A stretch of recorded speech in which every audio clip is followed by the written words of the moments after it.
मी किशोर पात्रीकर, उपविभागीय कृषी अधिकारी साकोली, जिल्हा भंडारा. इथं बघतोय की इथे एक सुंदर अशी सघन पद्धतीनं आंबा फळपिकाची लागवड केलेली आहे. आपण मुंडीपार सिंदीपार या गावामध्ये उभे आहोत आणि अशा प्रकारच्या सलग पद्धतीने घन लागवडीच्या एकूण 9 बागांची लागवड या ठिकाणी शेतकऱ्यांनी केलेली आहे.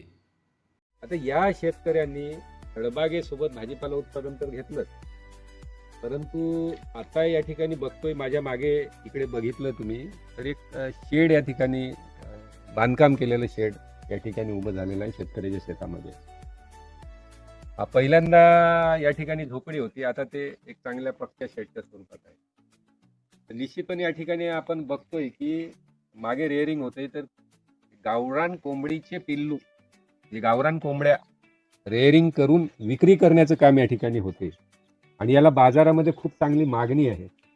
जवळपास मार्केट रेट जर बघितला तर याचा चिल्लर विक्रीमध्ये 800 रुपये किलो प्रतिदराने विक्री केला जातो.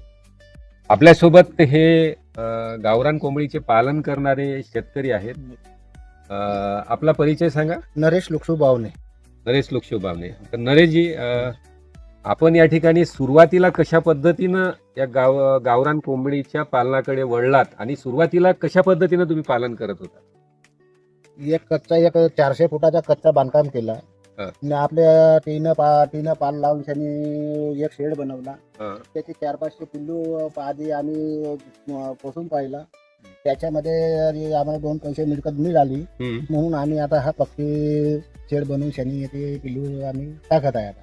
बरं, याचं वैशिष्ट्य काय? मला असं दिसते की आता हे बगीचा आहे आणि याच्यामध्ये मुक्तपणे इकडे कोंबडी वावरताना दिसत आहेत. छान. म्हणजे ह्याचं काही वैशिष्ट्य आहे, ह्या ज्या गावरान कोंबड्या आहेत त्याचं? हो आहे ना साहेब. हे आपल्याला 1.5 ते 2 महिना आपण याला अंदर आतमध्ये ठेवला, त्याचा साईज मोठा झाला की आम्ही मुक्त संचारमध्ये त्याला सोडून देतो. हे त्या बागेतला कचरा काढी, गवत काढी ते खाऊन त्यांनी आपला पोटभर. म्हणजे ज्याचा अर्थ तुम्ही बंदिस्त असताना अन्नावरचा किंवा खाद्यावरचा खर्च हा जास्त असतो आणि नंतर थोडे मोठे झाले की तुम्हाला मुक्तपणे सोडले जातात. म्हणजे या बागेचा अत्यंत चांगल्या प्रकारे तुम्ही उपयोग करून घेतला, जोड देऊन. म्हणजे याच्यामुळे एकंदरीत तुम्हाला खाद्यावरचा खर्च यांच्या पोल्ट्रीचा कमी होतो. बरं, मला एक साधारणतः सांगा की आता साधारणतः हे मागे जे तुमचं शेड आहे याचे 2 कंपार्टमेंट आहेत. हे 200 स्क्वेअर फीटाचं आणि तिकडे 600 स्क्वेअर फीटाचं. बरं, आता हे साधारणतः जागा किती लागतो? आता इथे तुमचे 200 बर्ड दिसत आहेत, इथे छोटे छोटे पिल्लू जर बघितले त्याचं थोडंसं आर्थिक गणित मला सांगा ना. हे 200 जे पिल्लू आहेत ते साधारणतः त्यांना पर पिल्लू किती खर्च येईल, म्हणजे किती महिन्यामध्ये ते चांगले विक्री योग्य होतात, असं थोडंसं मला सांगा. ते सर 4 महिन्याला काही विक्री होती. 4 महिन्याला साईज होईल त्याचा 1.5 किलोची कोंबडी आणि 2 किलोचा कोंबडा. बरं, त्याचा आता आपल्या 2 महिन्याचा खर्च जास्ती नाही आहे साहेब. 100 ते 150 रुपये खर्च येईल त्याला अंदरमध्ये आतमध्ये पालावचा. बरं, म्हणजे असं समजूया आपण की 150 रुपये प्रति किलो. हो ठीक आहे. बरं. आणि 4 महिन्यामध्ये जो विक्री योग्य होते त्याला दर किती मिळतो? त्याला आता आपण गावरान कोंबडी निघून मार्केटला साहेब आमची कोंबडी करतो ते आपल्याला, म्हणजे हा टोटल कोंबडा आणि कोंबडी आम्हाला 450 रुपये किलो पडत आहे. 450 रुपये किलो. हो. म्हणजे तुम्ही या भागामध्ये हे जर 200 स्क्वेअर फीट आहे, 200 जर पिल्लू घेतले याच्यामध्ये, 200 पिल्लू 4 महिन्यामध्ये तुम्हाला साधारणतः 40,000 रुपयाचं उत्पन्न या ठिकाणी मिळेल. आणि दुसरं कंपार्टमेंट किती त्याची कॅपॅसिटी आहे तुमची? ते 400 पक्षी मावते साहेब. तिथे 400, म्हणजे तो 400 स्क्वेअर फीट आहे. हो. म्हणजे इकडे छोटे पिल्लू रेअर करतात, सोबतच तिकडे थोडे मोठे झाले की तिथलं रेअरिंगचं काम तिकडे बाहेर करतात आणि तिथे थांबतात. वर्षभरात 3 बॅचेस होतात तुम्हाला? 3 बॅच बोलले तर 3 बॅच होत साहेब. इकडे आणि 200 तिकडे. बरोबर आहे. हे 400 जर निघाल्या त्याच्यावरचा प्रॉफिट तुमचा पकडला 200 रुपये, तर तुमचा 80,000 रुपये प्रॉफिट आहे. आणि अशा तुम्ही 3 बॅचेस काढतात आणि वर्षभरामध्ये तुम्हाला 2,40,000 म्हणजे 2.5 लाखापर्यंत या ठिकाणी तुम्हाला उत्पन्न निश्चितपणे मिळू शकते. बरं, मला सांगा, आता हे पोल्ट्रीचा व्यवसाय आहे, गावरान जरी कोंबड्या असल्या तरी तुम्हाला त्याचं व्यवस्थापन हे अत्यंत महत्वाचं आहे. शास्त्रीय दृष्ट्या, तांत्रिक दृष्ट्या व्यवस्थापन, कारण एखाद्या वेळेस रोग आला, काही झालं त्याला, तर ते दगावल्या जातात. मग अशा परिस्थितीत तुम्ही व्यवस्थापन कसे करतात? इकडे मला वाटते इथलेच आपले तुमचे मित्र दिसतात इकडे. अनिकेत, काय नाव आपलं? अनिकेत नंदेश्वर. तर अनिकेत, मला सांग की तुझं शिक्षण काय झालेलं? माझं BSc पॅरामेडिकल झालं सर. BSc paramedical. बरं, मला सांग, आता पॅरामेडिकल असल्यामुळे, मेडिकल हा विषय तुझ्याकडे असल्यामुळं पोल्ट्रीचं सुद्धा बऱ्यापैकी तुला नॉलेज तू शिकून घेतलेलं दिसते याच्यामध्ये. मग तुझी कशी मदत होते या लोकांना? सर पिल्लू आणल्यापासून त्यांना वॅक्सिनेशन कोणते द्यायचं, ब्रुडिंग कशी करायची, रोग व्यवस्थापन कसं करायचं, या सगळ्या गोष्टी मी त्यांना आधीपासूनच, म्हणजे जशी जशी त्यांना वेळ आली की असं मॉर्टॅलिटी दिसली किंवा एखादं पिल्लू मरून आहे तर तेव्हा हे मला बोलवतात. बरं. आणि त्याच्यावर पोस्टमॉर्टम करून आम्ही त्याचं नियोजन करतो की कशामुळे झालाय. बरं. आणि त्याच्यावर आम्ही म्हणजे एक मेल आहे तर दुसऱ्याला म्हणजे काय म्हणू शकतो आपण, संसर्ग होऊ शकतो. हा, तर त्याच्यामुळे मग मेडिकेशन कोणते देता येईल ते मी त्यांना सांगतो की असे म्हणजे हे मेडिकेशन दिल्यावर तो कव्हर होऊन जाईल, पक्षी याच्यानंतर मरणार नाही.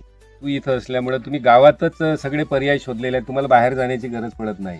हो सर, जे आम्ही बाहेर जाऊन एखाद्या डॉक्टरला प्रति बर्ड 100 रुपये देत होतो पोस्टमॉर्टमचे, ते आमचे पैसे वाचतात आणि आम्ही ते शिकल्यामुळं आम्ही आमच्या शेतकऱ्यांना मदत करू शकतो या बाबतीत.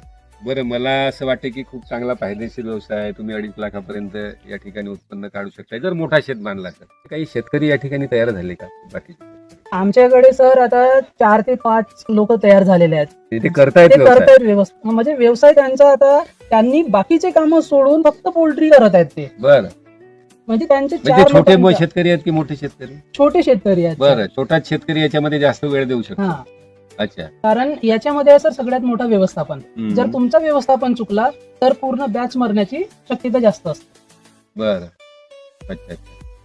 तर मग तुम्हाला काय वाटतं की भविष्यामध्ये शेतीला हा धंदा स्वीकारणारे तुमच्या परिसरात याचं भवितव्य काय दिसतं?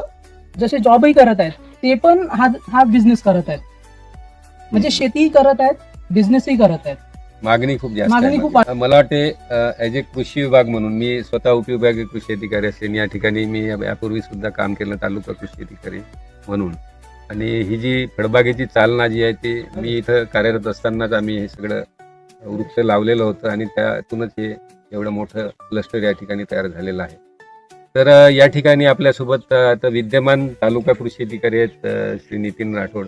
त्यांना सुद्धा मी सांगेन की बाबा हे जे पॅटर्न आहे त्याला आपण असं नाव देऊया की मुंडीपार पॅटर्न. कारण मला वाटतं तुमच्या गावामध्ये अशा प्रकारे फळबाग आणि त्याला जोडून पोल्ट्री व्यवसाय, आणि ते पण गावरान कोंबड्याचा, आणि त्यांना चरण्यासाठी जास्त दूर जावं लागू नये म्हणून तुमच्या बागेमध्ये ते सगळा कचरा खातात, म्हणजे बाग स्वच्छ पण राहते, किडींचं पण व्यवस्थापन होते आणि खाद्यावरचा खर्च पण कमी होतो. ते एक अत्यंत सुंदर आणि अभिनव प्रयोग, एक पथदर्शी प्रकल्प तुमच्या गावाने या परिसरातल्या लोकांसाठी दिलेला दिसतो मला. तर कृषी विभागाचं सुद्धा आम्हाला असं वाटते, मनामध्ये इच्छा आहे की हा प्रयोग आहे हा बऱ्याचशा लोकांपर्यंत पोहोचावा आणि शेतकऱ्यांचे अनुकूल. तर तालुका कृषी अधिकाऱ्यांना मी विचारतो की आपलं काही नियोजन याच्यामध्ये आहे का, की हा कशा प्रकारे अधिक लोकांपर्यंत आपल्याला पोहोचवता येईल? निश्चितच सर, यामध्ये ह्या गावातील 4 ते 5 शेतकऱ्यांनी फळबाग बरोबर पूरक व्यवसाय म्हणून गुरपालनाकडे वळलेले आहेत.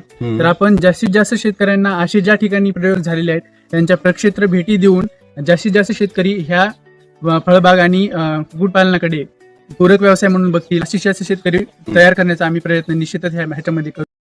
आपण जे सांगितलेलं आहे, कारण शेतकऱ्याचं अनुकरण करतो ही एक्सटेन्शन टेक्नॉलॉजी.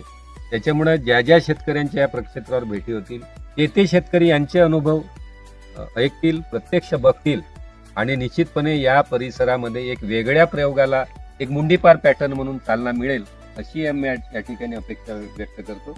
धन्यवाद.